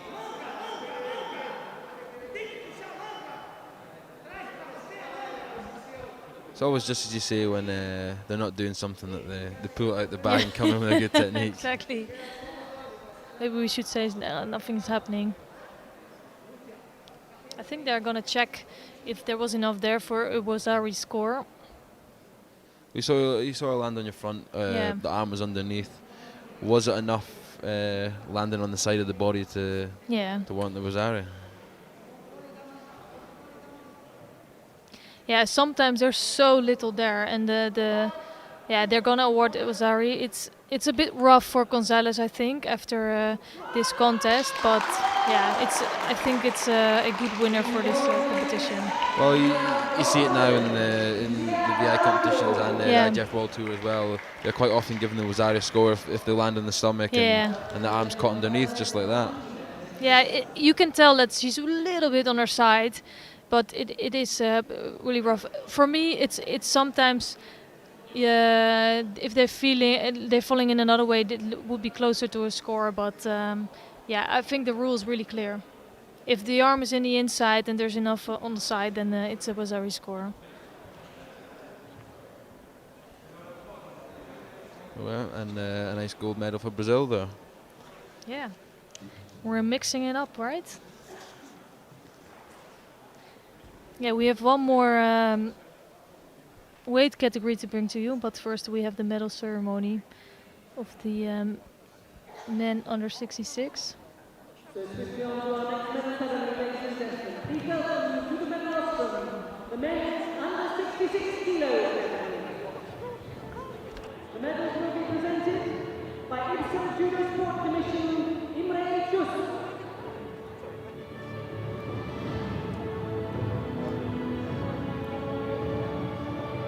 The bronze medals in this category. From Venezuela, Marcos Jose Francontova, and from Puerto Rico, Luis Javier Perez Diaz.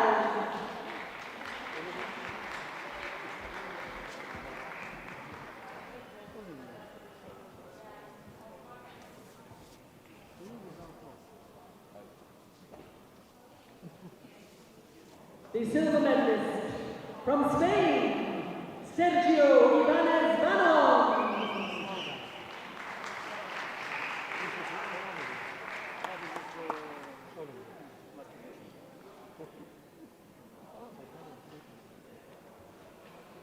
And the gold medalist at under 66 kilos from Uzbekistan, Utkun Koranbayev.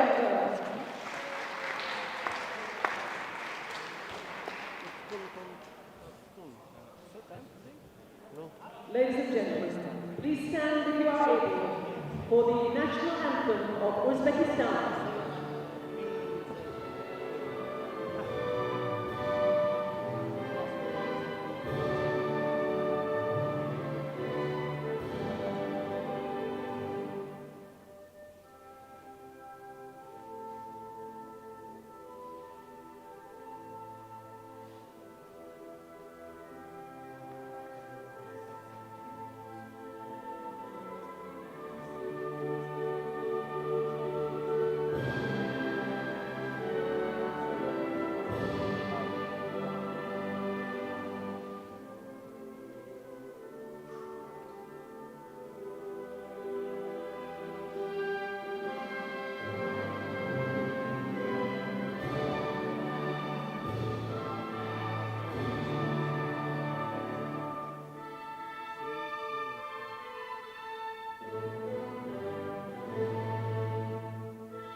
Ladies and gentlemen, our medalists. We now invite our VIPs to have a family picture with the medalists.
VI Grand Prix.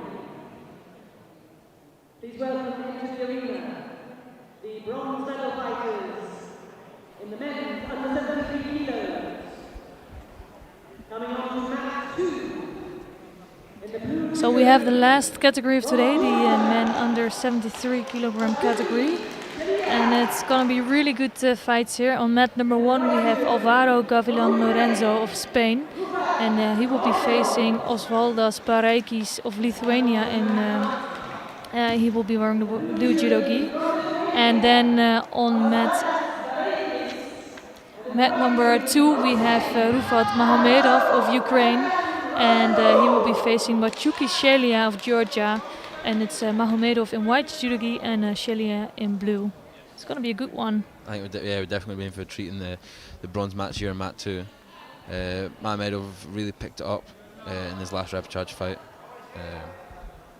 And I think he was definitely looking great form coming into this bronze fight. We've not seen too much of Shelia because he was on the other mat earlier, but yeah, and I'm really curious what Georgia is going to do as far as representing. Wow, that was a really quick and beautiful piece of Ashiwaza from Mahomedov, scoring Awazari just in the opening seconds of this contest. Just caught the foot perfectly, drove him back. Yeah, and it can be really frustrating because Bachuki Shelia has been around for quite some time. He's number 8 of the world ranking, and then Georgi Kaldani comes along. He won Baku. He's on the 10th place, and he's also in the final again here. That's gonna be it. And this might be the difference for Shelia and Kaldani. If Kaldani wins the gold medal here, he might just have qualified himself for the Paralympic Games. That puts him in a great position. Yeah. That was some great judo by Mahomedov there. Both times pulling forward, getting the reaction back. Coach and then a coachy gag the second time to get the up one. He doesn't look too pleased. No, he still looks frustrated. He almost had the win against the other Georgian in his pocket, and I think he's still a little bit angry about that. But I think he proven that he's such a strong and clever judoka, and he won all of his fights with really good judo. I think so. And I think even the fight he lost, as you said, he was 1 second away from winning it. Yeah. And he probably thinks in his head that he should be in the final, and that was just a fantastic second score there for the coach Gak. But I think definitely now he takes his bronze medal, he goes back and prepares for the Paralympic Games, knowing that he has a great chance to exactly, and I think it might even get him more fired up. So I don't think it's a bad thing that you make a little mistake here during this competition, because you know you still have something to work on, and you will have that fire inside you that you really want to beat the same opponent the next time. Yeah. And on mat 1, Gavilan Lorenzo from Spain that gets the bronze medal. It's a nice bit of Niwaza there, managed to get the hold down. Oh, nice. And nice for Gavilan Lorenzo. I think Spain is doing really well today. It is a pity, though, for Bareikis. He had such a good day today. He showed really strong judo. Not always being the strongest one, but still manages to come up with a win most of the times. And now he is ending up with a 5th place, but showing some promise. The gold medal contest for the men under 73 kilos. In the blue judo team, representing Georgia, Georgi Kaldani. In the white judo team, representing. And now we're here for the last contest of the day, the final of the under 73 kilos. Got Farouz Saidov from Uzbekistan in white and Georgi Kaldani in blue for Georgia. Yeah, and I think if we're talking about the test, this is a really big test for Georgi Kaldani. I think it's perfect that he's meeting the current world champion in the final here today. He stepped up to a new weight category. He's doing amazing. He already has a gold medal from Baku, and now already another final this year. But here facing the current world champion is not going to be easy. And straight away, off the back with that. Well, it's famous his foot suit, but he's won multiple fights with today. Yeah, it's really good, but this is the world champion we're talking about, so almost catching him, but not enough there. And I think the problem now for Kaldani is that Saidov will know what's coming. Even just you look at Saidov, he looks so composed. Yeah. He's been here countless times before. He knows what he needs to do. He's not going to let something like that fluster him for the rest of the fight.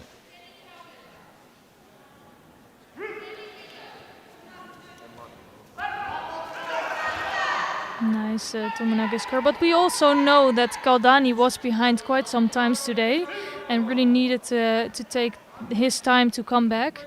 And it always worked out for him. So I really think he does have a shot in this final.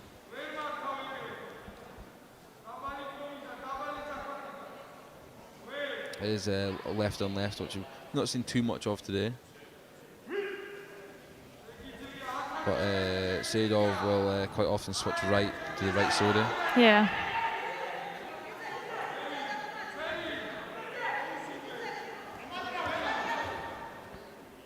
You can tell that Seidov has really strong sodas and low seonages. It's very dangerous with that.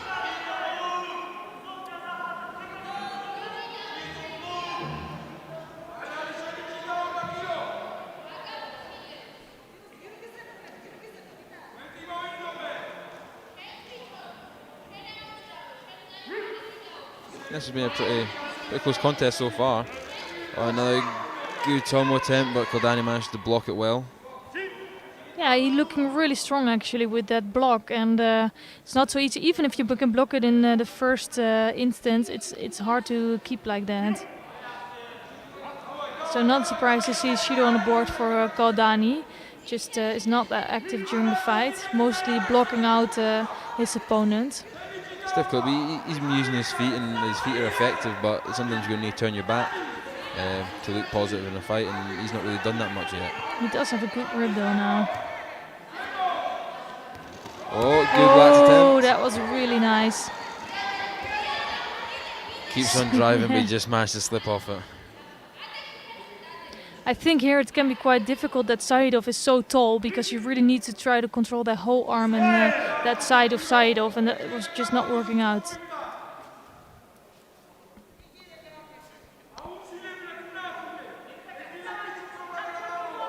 But yeah, the interesting thing is that Kaldani is in really good shape, so he will keep going until the end.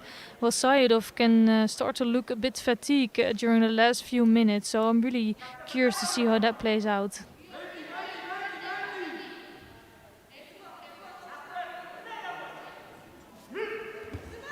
Oh wow, what a nice entrance.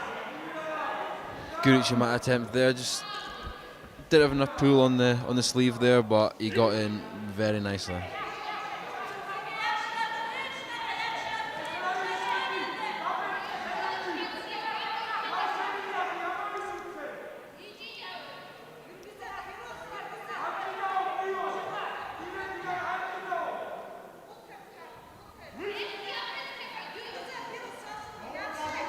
Working here, big ol' Soto. Oh, almost rolled there by Kaldani. Yeah. That's two exchanges and two massive attacks from Seidov. You could look at Kaldani and go, if he doesn't get a good attack in this next exchange, that could be a second Shido, and really they are giving it now. This really puts Kaldani under pressure. He's performed the rest of the day under this pressure, but it's a different opponent he's facing in the final now. Yeah, they're gonna have to give him one more go. And the thing is that the referee had to take that Shido off, so he will be maybe hesitating a bit more to give him that other Shido. So it might be a small advantage for Kaldani, but in any case, he's warned. He really needs to start doing something quickly. Wow, another nice. Nice. Yeah.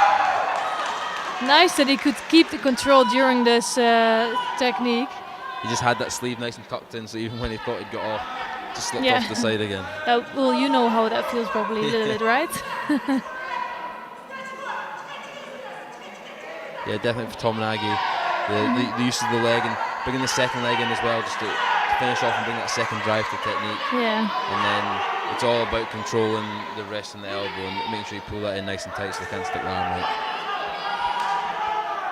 Now we've got a minute and a half left. We've got the Wazaria scoring no Shidos, and we'll see if Kaldani can do it again. He's worked his magic a few times today being a score down. I feel like he's comfortable in this position almost, like coming from behind and trying to get his own Wazaria on the board, or just picking up a win in the end. But this might be a bridge too far.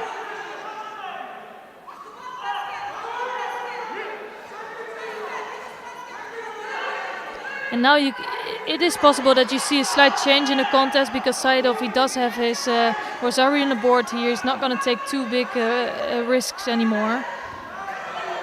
And it can give some more possibilities for Kaldani.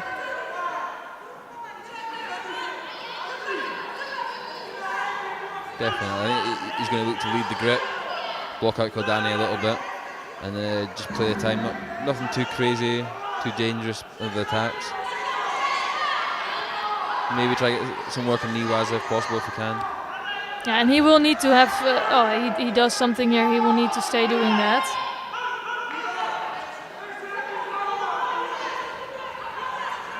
And for Kaldani, it's really now do or die time. He's 45 seconds left. Yeah. He really needs to put the pressure on. And that's one Shido down. For me, that's a bit rough because I don't think it was a false attack or a bad attempt. Yeah, it was not the best attempt, but he puts Shido on his board anyways.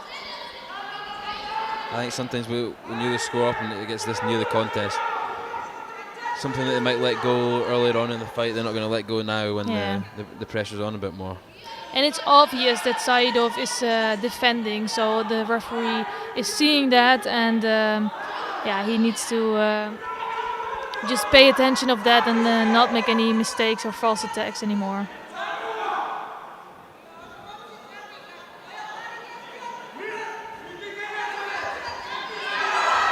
And I'll use the Tomo there, see if he can waste a bit of time on the ground, work the Niwaza. Yeah, you can clearly see that it's the time for Saidov to defend. 36 seconds left, but it's still quite a long time, especially in VI Judo. You know, you have the grip already, so there can be quite some attacks in still for Kaldani also. Definitely, it's a lot easier to close the space, already gripped on. They can't run away and almost pad off the grips for a few seconds. So Kaldani's got another good 2-3 exchanges here to get the score back. Yeah, he did pick up another Shido for being too passive, and it's true, it's just all been Saidov during the contest.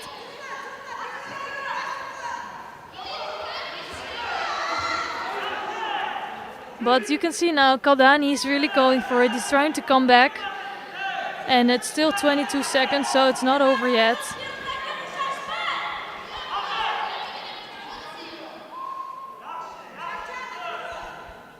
I think Saidov just needs to be smart here. He needs to keep the space, control the grip.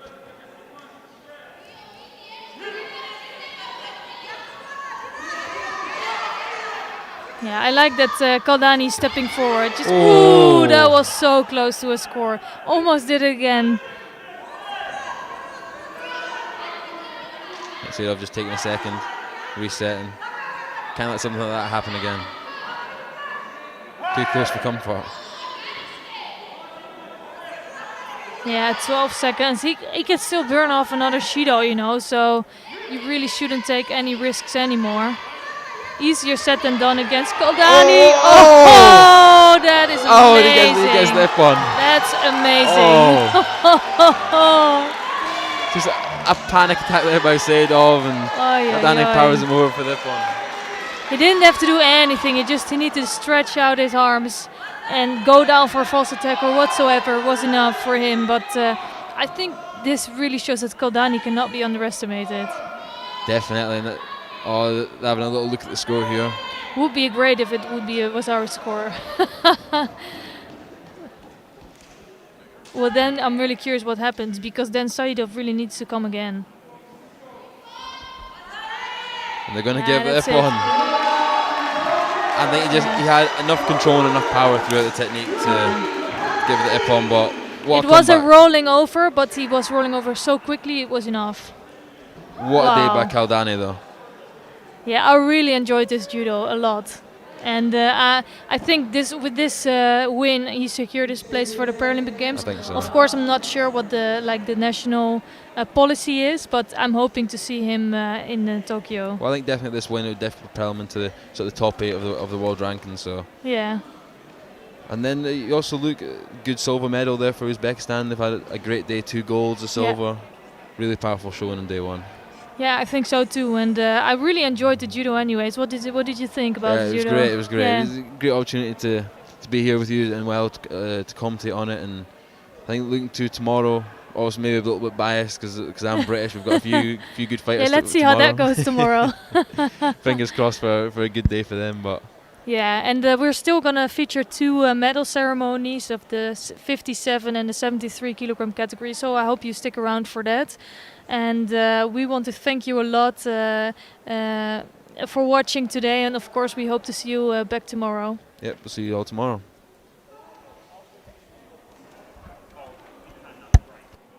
So, ladies and gentlemen, please welcome to the middle rostrum the medalists in the women's under 57 kilos. The medals will be presented by IBSA Judo Sport Commissioner Sara Alvarez Menendez.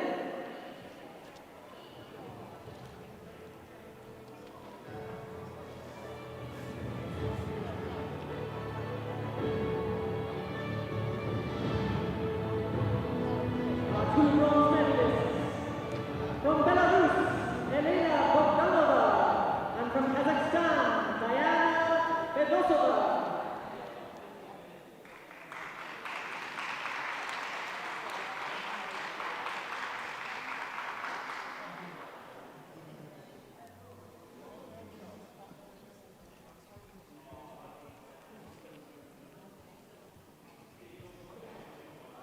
The silver medalist from Argentina, Laura Candela Gonzalez.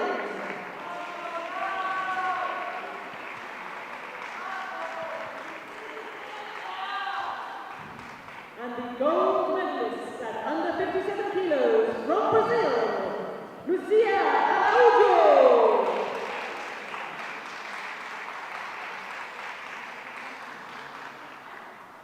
Ladies and gentlemen, please stand if you are able for the national anthem of Brazil.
Thank you, ladies and gentlemen.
And so, ladies and gentlemen, to our last medal ceremony of the day. Please welcome to the rostrum the men's under 73 kilos medalists. The medals will be presented by IBSA Judo Referee Director, Kate Lucan.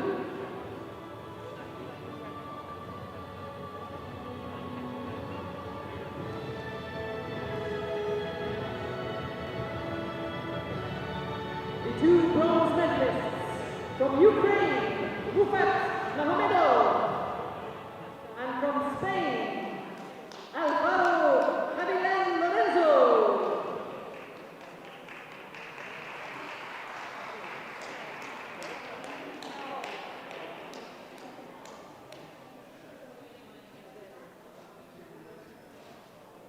The silver medalist from Uzbekistan, Saidov Feruz.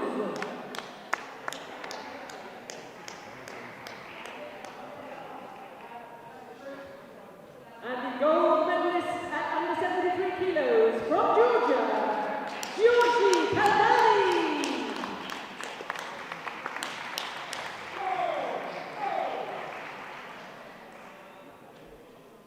Ladies and gentlemen, please stand if you are able for the national anthem of Georgia.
Ladies and gentlemen, our medalists. We now invite our VIPs to have a family picture with the medalists.